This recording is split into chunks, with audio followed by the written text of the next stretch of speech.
भारतीय communist party के राष्ट्रीय आह्वान पर भाजपा शासित राज्यों में बंगाली भाषी लोगों के उत्पीड़न के खिलाफ विरोध दिवस मनाया गया और राष्ट्रपति को संबोधित ज्ञापन नायब तहसीलदार नगर को सौंपा गया।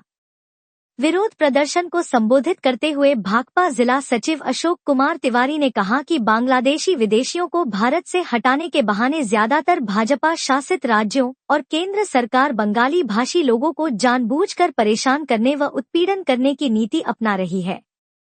हाल ही में दिल्ली पुलिस ने बंगाली भाषा को बांग्लादेशी कहा है। इसी तरह आसाम और पश्चिम बंगाल के कई बंगाली भाषी श्रमिकों को हरियाणा, दिल्ली, उड़ीसा, महाराष्ट्र और अन्य भाजपा शासित राज्यों में परेशान किया जा रहा है, हिरासत में लिया जा रहा है और गिरफ्तार किया जा रहा है। भाजपा द्वारा बंगाली भाषी लोगों को निशाना बनाने का जानबूझकर किया गया प्रयास है।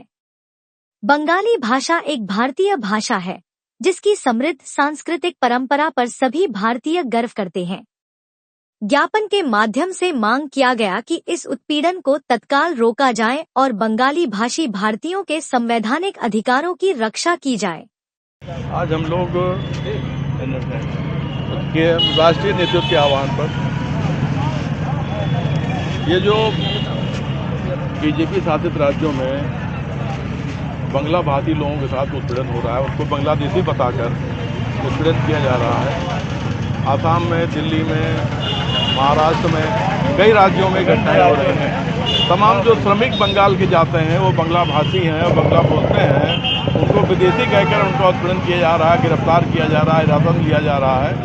तो आज हम लोग केंद्रीय नेतृत्व के आह्वान पर यहाँ पर इकट्ठा हुए हैं और वहाँ राष्ट्रपति महोदय को ज्ञापन दिए हैं ये रोका जाए, क्योंकि बंगाली भाषा एक भारतीय भाषा है जिसकी समृद्ध परंपरा रही है, गौरवशाली उसका इतिहास रहा है और हम लोग उस पर गर्व करते हैं, उस भाषा पर करते हैं।